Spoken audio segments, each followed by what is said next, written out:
12वीं कक्षा के सभी छात्र छात्राओं को नमस्कार, सुप्रभात और गुड मॉर्निंग। हम पढ़ रहे थे हमारी पाठ्य पुस्तक, जो पूरे पाठ्य पुस्तक है जिसका नाम है वितान। और वितान में हम पढ़ रहे थे डायरी के पन्ने।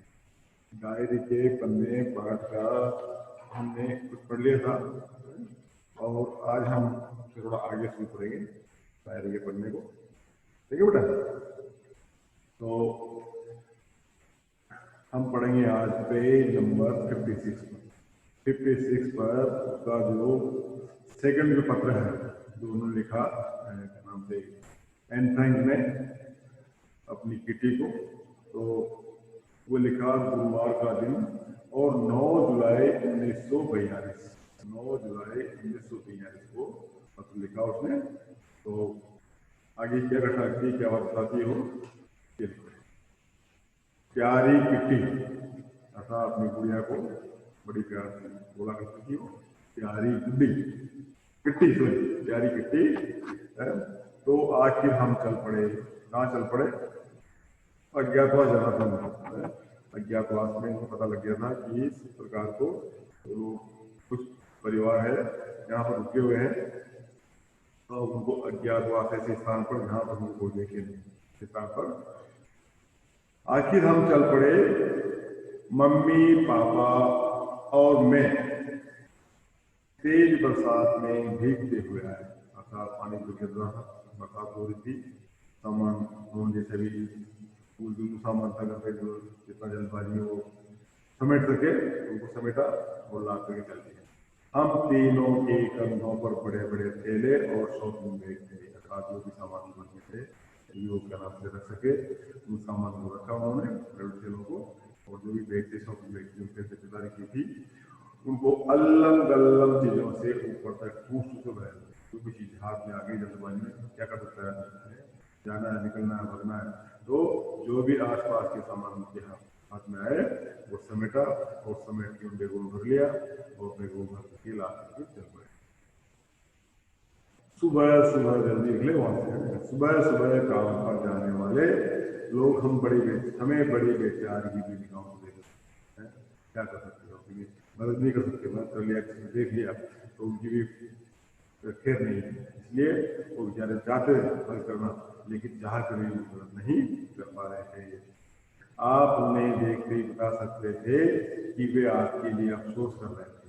अफसोस कर सकते हैं, मन के अंदर कुछ कर सकते हैं, क्या नाम से सोच करके विचार करके अपने मन के अंदर ही कोई बात कर सकते हैं, लेकिन व्यक्तिगत रूप से वो आप नहीं कर सकते थे कि वे हमें किस तरह का वाहन उपलब्ध नहीं करा सकते। अर्थात चाह कर भी वो क्या नाम से हमें हमारे लिए, हमारे आने जाने के लिए कोई भी सामग्री, कोई भी सामान, कोई भी वाहन को लाने जाने के लिए उपलब्ध नहीं करा सकते थे। हमारे सीने पर चमकता पीला सितारा सारे हिंदुस्तान को दिख रहा था। जितने भी यहूदी थे उनको वहाँ की सरकार ने, वहाँ के लोगों ने क्या नाम से सरकार ने एक पीला सितारा दे रखा था। पीला जो हिटलर के शास्त्र में यहूदियों को विवश किया गया था कि वो अपनी पहचान के लिए क्या नाम से पीला सितारा पहने, तो उन्होंने पहन रखा था। तो वो सारी बातें बता रहा था कि ये क्या नाम से यहूदी है और ये इस तरह से छिपे हुए फिर रहे हैं, तो वो क्या नाम से उसको सार्वजनिक रूप से बता नहीं सकते थे। क्या नाम से पहन रखा था, सब लोग जानते थे कि ये क्या नाम से यहूदी है और यहूदी लोग ही क्या नाम से ये पहनते हैं। ठीक है। जब हम गली में पहुंच गए तभी पापा और मम्मी ने धीरे धीरे बताना शुरू किया। नीचे आए, नीचे आके गली आए, गली में आने पर हमारे मम्मी और पापा ने हमको बताया कि उनकी योजना क्या थी। पिछले कई महीनों के दौरान हम थोड़ा थोड़ा करके जितना भी हो सका फर्नीचर और कपड़े नीचे फ्लैट से बाहर ले आते रहे, और उस दरमियान पता था इनको वहाँ रहना है, तो थोड़ा सा सामान रखे वो वहाँ से फ्लैट से फ्लैट ले जा रहे थे। ये तय कर लिया गया था कि हम लोग 16 जुलाई को अज्ञातवास में चले जाएंगे। 16 तारीख तक, 9 तारीख को तो पत्र लिखा और 16 तारीख तक हम क्या नाम से अज्ञातवास यहाँ पर वो देखने सके उनको, इसी स्थान पर हम पहुँच जाएंगे। अचानक मारपीट के लिए बुलावा आ गया। अचानक मारपीट के लिए बुलावा आ गया जाने के कारण योजना को 10 दिन आगे करना पड़ा। इसका मतलब ये था कि अब हमें कम तैयार किए गए कमरों में ही गुजरना करना होगा, गुजारा करना होगा। अतः हम जहाँ भी है वहाँ पर जो भी कमरे मिल रहे हैं उनके अंदर ही रहना होगा। छिपने की जगह पापा के ऑफिस की इमारत नहीं थी, अर्थात जो पापा का जो ऑफिस चलता था वहाँ की इमारत थी, वहाँ पर ही उनको छिपना था। इसे समझ पाना बाहर वालों के लिए थोड़ा मुश्किल होगा, इसलिए मैं थोड़ा बहुत समझा देती हूँ। पापा के ऑफिस में काम करने वाले लोग बहुत ज़्यादा नहीं थे, बहुत कम संख्या में, बहुत कम लोग थे वहाँ पर। पापा के जो ऑफिस था, डिपार्टमेंट था, वहाँ पर काम करने वाले थे। कौन कौन थे उसमें?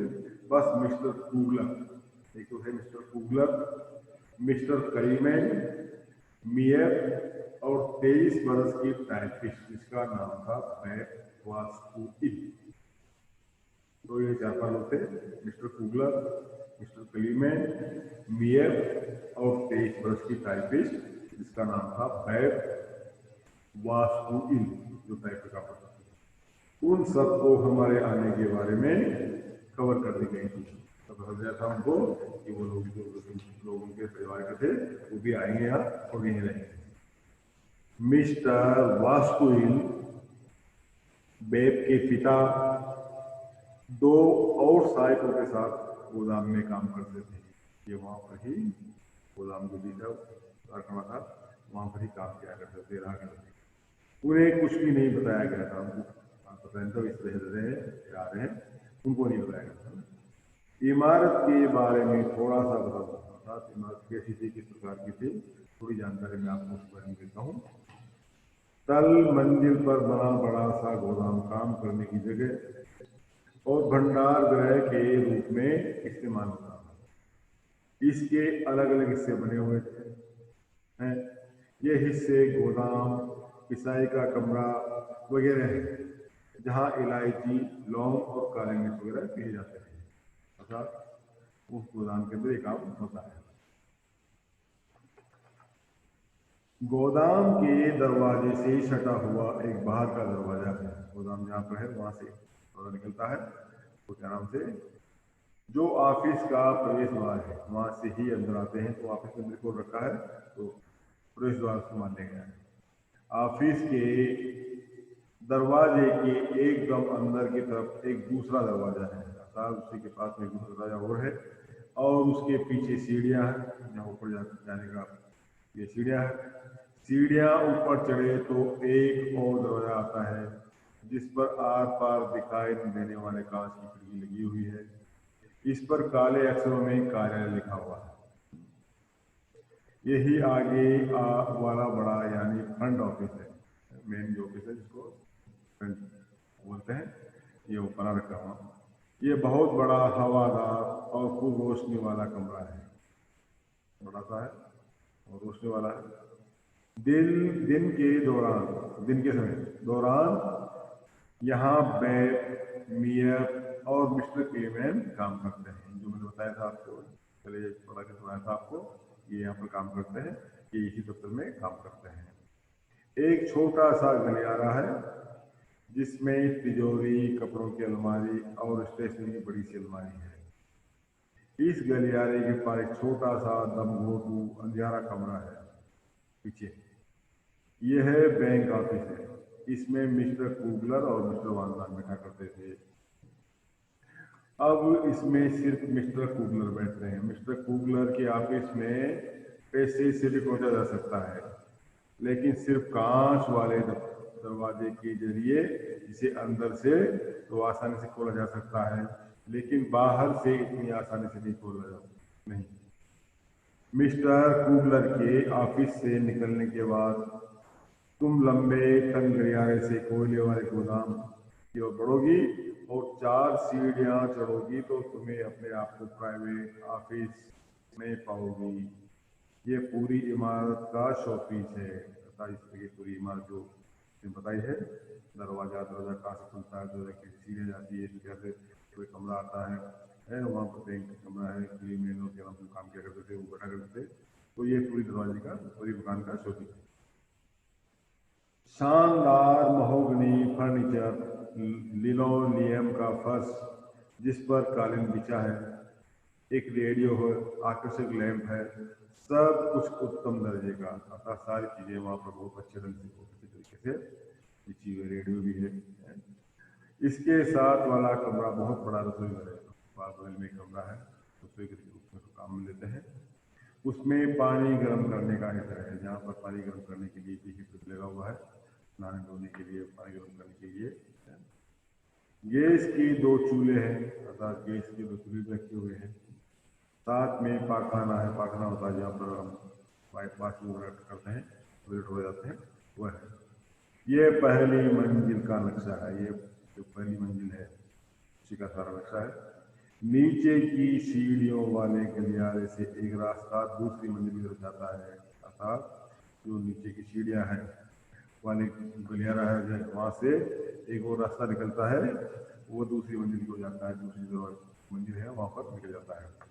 सीढ़ियां खत्म होते ही थोड़ी खुली जगह है और उसके दोनों तरफ दरवाजे हैं, अर्थात उसके आसपास जो है ऊपर खुली जगह है और आसपास में दोनों तरफ दरवाजे हैं। दाईं तरफ का दरवाजा मसाले रखने के स्टोर, अटारी और घर के सामान, सामने की तरफ वाली मियानी की तरफ जाता है। घर के सामने की तरफ से एक परंपरागत डच डिजाइन की सीधी और इतनी घुमावदार सीढ़ियां है कि एड़ियों में मोच आ जाए तो रास्ता गली तरफ खुलता है। इस तरह का वो उसने बताया वहाँ का जो पुरानी मकान है, जो जहाँ पर ठहरे हुए थे।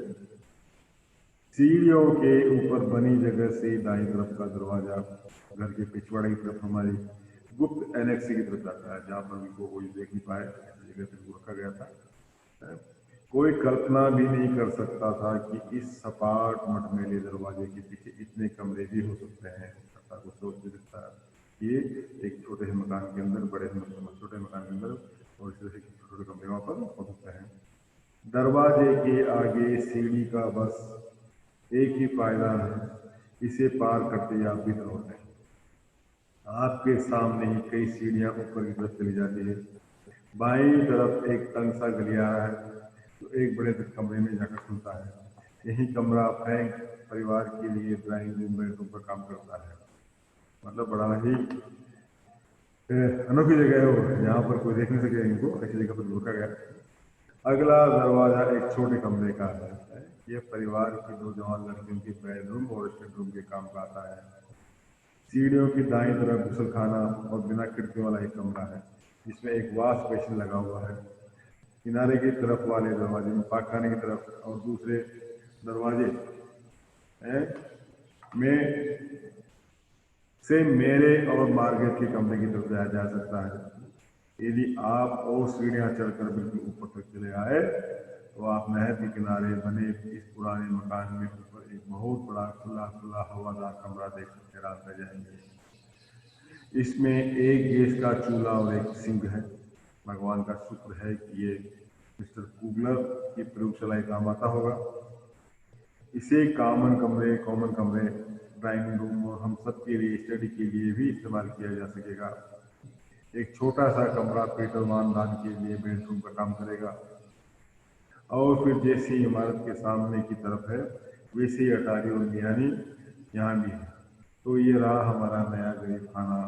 लो, मैंने तुम्हें पूरी इमारत की शेयर करवा दी, अर्थात ये जहाँ भी हो रहे हैं, जहाँ पे इनको रखा गया था, इस तरह का मकान था, छोटा मकान था, लेकिन बहुत सारे कमरे, बहुत सारी सीढ़ियाँ, बहुत सारे क्या नाम से एक दो पाखाने और बहुत ही अंधेरा, और इस तरह का वहाँ पर इनको रहने दिया गया। तो इस तरह के पत्र उन्होंने लिखा, तुम्हारी एन, ये था, ये पत्र लिखा था उन्होंने 9 जुलाई को, 9 जुलाई 1992। उसके बाद फिर 10 तारीख को फिर पत्र लिखा उन्होंने, 10 तारीख को पत्र लिखा। उस पत्र में क्या लिखा उन्होंने, मेरी प्यारी किट्टी, मैंने घर के लंबे चौड़े मकान के साथ मैंने घर के लंबे चौड़े मकान के साथ हो सकता है तुम्हें बोर कर दिया होता है। मतलब बोर तो क्या, लेकिन मुझे बताया उसने जो स्थिति है वहाँ की मकान की जो है उसने लिख दी है। लेकिन मैं अभी भी यही सोचती हूँ कि तुम जानो हम कहाँ पहुँचे, अर्थात किस तरह का मकान होगा, किस तरह का क्या होगी, तुम देखो तो भी समझ सकते हो, है ना। तो हम कहाँ रहते हैं, किसी के रहते हैं, मैं यहाँ कैसे आप पहुँचे, इसके बारे में तुम्हें मेरे आगे का तो भी पता चलेगा। अब मुझे यहाँ कौन लाया, कैसे लाए, किस वजह छुप करके हम यहाँ पर आए हैं, इस तरह की जो बातें हैं मैं तुमको आगे बताऊँगा। लेकिन पहले मैं अपना किस्सा जारी रखूँगा। आज में जो की कहानी है, जो किस्सा है, जो घटी घटना है, वो तुम तक पहुँचाने में तैयार रखूँगा। मैंने अभी तक अपनी बात पूरी नहीं की है, अर्थात मेरी बात पूरी खत्म नहीं हुई है। 263% राष्ट्र जगह है में हमारे पहुंचने पर मेयर तुरंत हमें लंबे गलियारे से सीढ़ियों से ऊपर दूसरी मंजिल पर और फिर एनेक्स में ले आई, अर्थात जो मेयर थी, क्या नाम से वहाँ काम करती थी, वो उसको वहाँ पर लेकर के आई। उसने हमें अकेला छोड़ा था, वहाँ पर हमको अकेला छोड़ दिया गया और हमारे पीछे दरवाजा बंद कर दिया। हम जैसे अंदर आए तो हमारे बाहर के पश्चात हमारे दरवाजे को बंद कर दिया गया। मार्गोट अपने साइकिल पर पहले ही आ चुकी थी। मार्गोट जो उनकी बहन थी, बड़ी बहन थी, वो साइकिल लेके पहले वहाँ पर पहुँच गई थी और हमारी राह देख रही थी, हमारा इंतजार कर रही थी। एंक वगैरह उसके माता पिता अभी तक आए नहीं, हम पहुँच गए तो उसका इंतजार करते हुए हमारी बैठक और दूसरे कमरे सामान से टूटे पड़े थे। जहाँ पर हमको मतलब जहाँ पर हमको ठहरना था, वो क्या नाम से बैठक बहुत ही सामानों से लदी हुई थी, भरी हुई जगह, कहीं तिल धरने की जगह नहीं थी। अतः ऐसी जगह थी जहाँ पर थोड़ी जगह बची हो, जहाँ पर हम बैठ सकें, रुक सकें, सामान रख सकें। पिछले महीनों में जो कार्डबोर्ड के बक्से आपस में भेजे गए थे, चारों तरफ फर्श पर बिस्तरों पर फैले पड़े थे, अर्थात सब जगह वही कार्डबोर्ड के जो बक्से हैं फैले हुए थे। छोटा कमरा फर्श से छत तक कपड़ों से हटा पड़ा था, अर्थात छोटा कमरा था, वो कपड़े कपड़े पड़े होते वहां पर। उस रात अगर हम ढंग से सोने के बारे में सोचते तो ये सारा सामान तरतीब से लगाने की जरूरत है, अर्थात इधर से उधर फेंकने की जरूरत थी और डालने की जरूरत थी, और वहां पर हम अपनी जगह बना करके सो सकते थे। हमें सफाई का काम को शुरू कर देना था, अर्थात साफ सफाई जो भी हो, जमाना, सामान करना, रखना, बैठना, उठना, ये है हम काम शुरू कर दिया ना। माँ और मार्गरेट की तो हाथ हिलाने की भी हिम्मत नहीं थी, तो इतने थके होते, इतने मायूस थे, इतने निराश थे कि तो हाथ हिलाने की भी उनकी हिम्मत नहीं हो रही थी। वे बिना चादरों वाली गद्दियों पर ही पसर गई, अर्थात जहाँ पर चद्दर नहीं बिछी थी, बिना चद्दर के बिस्तर बिछा हुआ था, उस पर ही लेट गई, सो गई। बेहाल सी पस सी थकी सी हारी सी सो गई। लेकिन पापा और मेरे सफाई का मोर्चा संभाला और तुरंत छूट गए, अर्थात मेरे पापा और मैं दोनों ने हमने सफाई की और सफाई करके के नाम से वहाँ पर जगह बनाई।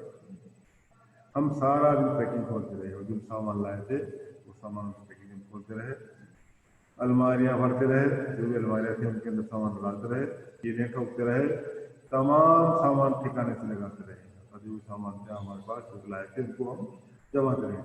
आखिर थक कर चूर हो गए और साफ बिस्तरों पर रह गए। आज अंत में काम करने के बाद क्या होता है, थक जाते हैं, थकने के पश्चात चूर हो गए, काफी थक गए मतलब, और बिस्तरों पर बैठे, बिस्तरों जहाँ पड़े हुए मिल गए उन पर सो गए। हमने पूरे दिन में एक बार भी गर्म खाना नहीं खाया, ऐसी चीज खाना कहाँ लाए, हम बनाए थे, खाना बनाने का तो काम पड़ा हुआ था, है? लेकिन हमने गर्म खाना नहीं खाया। लेकिन परवाह किसे थी, हमारी परवाह कौन करने वाला था, कौन सुन रही होगी के बारे में। माँ और मार्केट की दुकान के मारे बुरी हालत थी और पापा हमें, मेरी बहन जो मार्केट है वो, और माँ भी थकी हुई थी और पापा मैं भी थका हुआ, थक गई थी, लेकिन फुर्सत नहीं थी, काम में लगे हुए थे। मंगलवार की सुबह हमने पिछली रात के छोड़े हुए काम को पूरा किया था। मंगलवार का जो सुबह हुई, हमने पिछली रात जो काम बाकी था उसको पूरा किया। बैग और मेरे हमारे राशन को थोड़े से शॉपिंग करने गई, सारे राशन थे वो दिए, हमको सामान मंगवाया, और पापा ने ब्लैक आउट वाले पर्दे लगाए, पर्दे लगा दिए। मैंने रसोई का फर्श रगड़ रगड़ कर साफ किया, तो यह जैसी भी कंडीशन थी, सब फर्श से उसकी जो दीवार है नीचे का था, तो बड़ा अच्छे ढंग से साफ किया। सवेरे से रात तक हम लगातार काम में लगे, और सुबह से लेकर रात हो गई, उसी काम में हम जुटे रहे। बुधवार तक तो मुझे ये सोचने की फुर्सत ही नहीं मिली कि मेरी जिंदगी में कितनी कितना बड़ा परिवर्तन आ चुका है। मंगलवार गया, बुधवार आ गया, बुधवार को मैं सोच नहीं पाई कि मेरी जिंदगी में क्या क्या हो रहा है, क्या नहीं हो रहा है, कितना परिवर्तन मुझे आगे झेलना पड़ा है। अब गुप्त एनेक्सी में आने के बाद पहली बार मुझे थोड़ी कोशिश मिली कि तुम्हें बताओ कि मेरी जिंदगी में क्या हो चुका है। तो एनेक्सी यहाँ पर जगह वहाँ पर आ गई, तो मैं तुम्हें बता रही हूँ कि मैं क्या हो चुका है और क्या होने जा रहा है तुम्हारी एंड। फिर उसके बाद उसने पत्र लिखा 28 नवंबर को पत्र लिखा। तो पढ़ने से पढ़ लेते हैं। मेरी प्यारी किट्टी,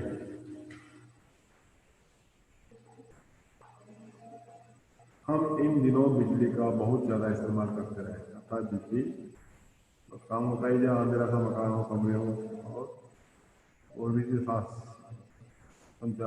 चलाने के लिए जरूरत पड़ती है, और अपने राशन से ज़्यादा खर्च कर सकते थे। जो भी राशन था उससे ज़्यादा पैसा खर्च हो रहा था। नतीजा ये होगा कि और अधिक किफायत और हो सकता है, बिजली भी कट जाए, काट सकते हैं बिजली। एक पखवाड़े के लिए कोई बिजली नहीं, कोई मजेदार ख्याल है। कितना मजेदार ख्याल है नहीं क्या? लेकिन कौन जानता है ये अरसा इससे कम भी हो सकता है। बहुत अंधेरा हो जाता है, 4 साढ़े 4 बजे हम तब पढ़ नहीं सकते, इसलिए वह वक्त हम ऊँट करते करते गुजारते हैं। हम पहले उठ जाते हैं, अंधेरे में व्यायाम करते हैं, अंग्रेजी अपने बोलते हैं, किताबों की समीक्षा करते हैं। हम कुछ भी करें, थोड़ी देर बाद बोर होने लगता है। कल मैंने वक्त गुजारने का एक नया तरीका खोज निकाला। क्या निकाला? दूरबीन लगाकर पड़ोसियों के रोशनी वाले कमरों में झांकना। दिन के वक्त हमारे पर्दे हटाए नहीं जा सकते 1 इंच पर भी, लेकिन जब अंधेरा हो तो पर्दे हटाने में कोई हर्ज नहीं, कोई देखता नहीं, लेकिन जब तक पर्दे ही लगे रहते हैं। मुझे पता नहीं था कि हमारे पड़ोस में इतने दिलचस्प लोग रहते हैं। ये हमारे पड़ोसी हैं। मैंने जो पड़ोसी देखे उनमें से एक परिवार डीलर कर रहा था, एक परिवार फिल्म बना रहा था, तो सामने वाले घर में एक चिकित्सक एक गरीब गुड़िया से मिल रहा था। इस तरह के पड़ोसी के आसपास जो उन्होंने देखा काम से मिस्टर डिसेल, जिनके बारे में कहा गया था कि उनकी बच्चों के साथ बहुत पड़ती है और वे बहुत उन्हें खूब प्यार करते हैं। दरअसल बाबा आजम के ज़माने के भाषण मास्टर हैं और लंबे लंबे भाषण देने लगते हैं, जिन्हें सुनकर ही नींद आने लगती है। क्योंकि मुझे अकेली को ही ये सुख मिला हुआ है कि मैं उनके साथ महाराज डिसेल के साथ ये लंबोदरा सकरा कमरा शेयर करती हूँ। और चूंकि मुझे ही हम तीनों बच्चों में आमतौर पर खर दिमाग और तुनक मिजाज समझा जाता है। मेरे पास यही एक उपाय बचता है कि उनकी यही वही पुस्तक, पुरानी डांट फटकार और भाषणों की लंबी लंबी उबाऊ श्रृंखला की तरफ कामना धरूं, मैं सुनने के नाटक करती रही। यह बात तो खैर में फिर भी सहन कर लेती, लेकिन मिस्टर जैसे अच्छे खासे चुगलखोर है, चुगली भी करते हो अपनी बात को एक दूसरे को करते हैं। वे जाकर इन सारी बातों को रिकॉर्ड मम्मी को देते हैं। अगर मिस्टर डसेल ने मुझे कोई उपदेश दिलाया होता है तो उसे दोबारा वो मम्मी से सुनना पड़ता है, और मम्मी तो कोई लिहाज भी नहीं करती मेरा। अगर मेरी वाकई अच्छी होती तो मिसेल वान मुझे 5 मिनट बाद बुला देती। सचमुच मील में निकालने वाले परिवार में आप केंद्र में हो और सारा दिन आपको हर तरह से घर पर लगाया जाए। ये सब झेलना आसान काम नहीं था।